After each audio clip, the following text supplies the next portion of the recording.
Hello, my name is Ed Frawley.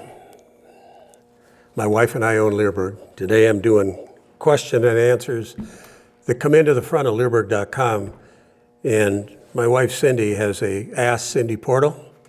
If you're on our channel, you know about it. You've heard me say 1,000 times that you don't need to be a customer of Leerburg to ask us a question. And I don't know another professional dog trainer on the internet anywhere where you can ask, if you're not a customer, where you can ask a question and get it answered, usually within a day. But this is a good one because this is a person that has a small dog, a poodle, that has some issues with biting the grandkids when they came over. And I'll read it first and then we'll talk about it. We got our toy poodle from a very experienced breeder at 9 weeks of age back in 2020. Due to COVID, she wasn't well socialized, although she was well behaved in spite of no formal training. She was exposed to my wife, myself, and my 36-year-old son most of the time. I have 2 married daughters, and they now have little kids, 1 and 3 years old. Our dog is generally okayed around the children until they cry, screech, and it says screech and not scream, until they cry, screech, or run. This excites the poodle until last week, which wasn't much of a problem before, but last week she nipped at a running child and it broke the skin. I want to train her, and I found your site. I've watched a few of Ed's articles and videos and realized that what my dog is doing is not really a surprise. I used an all-positive trainer for 2 years, but that was 2 years ago. And that was okay as long as we were in a very quiet house.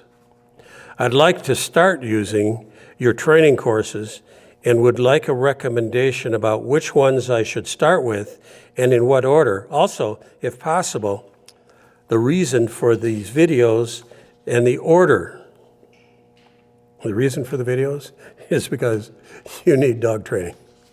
The order, Cindy answers it in a second. But anyway, here's what we have. Chasing and biting a fast-moving and screaming child is many dogs' prey-driven behavior, and that's really the truth.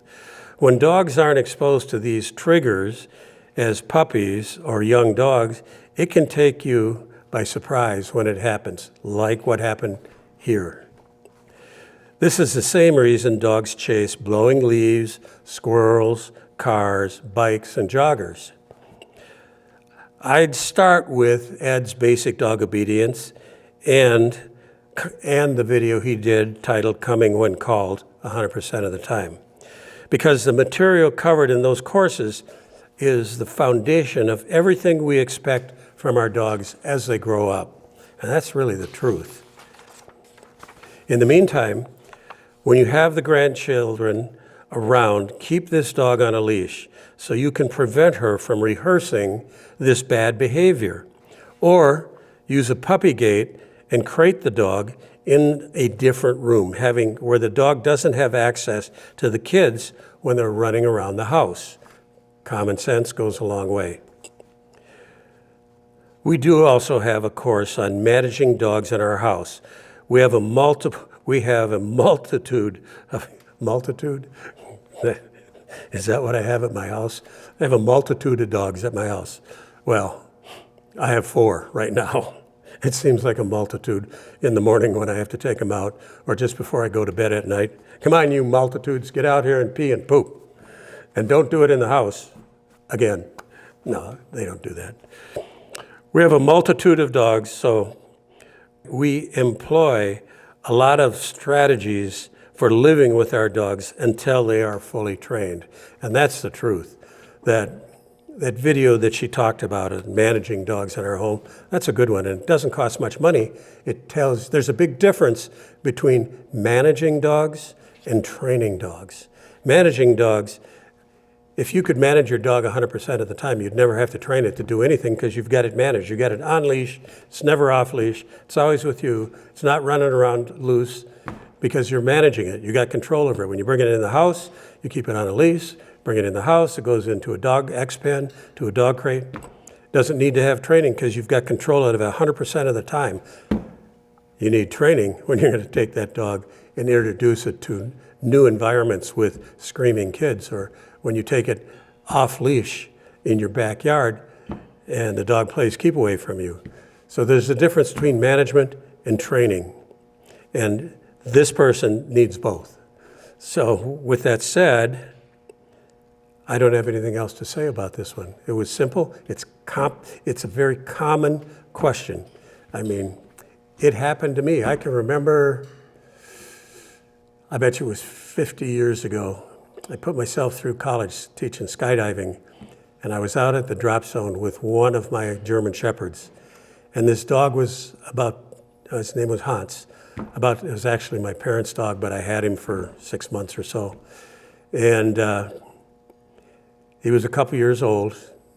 And the kid was like 8 or 9, took off running.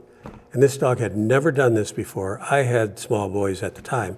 And he took off and knocked him to the ground.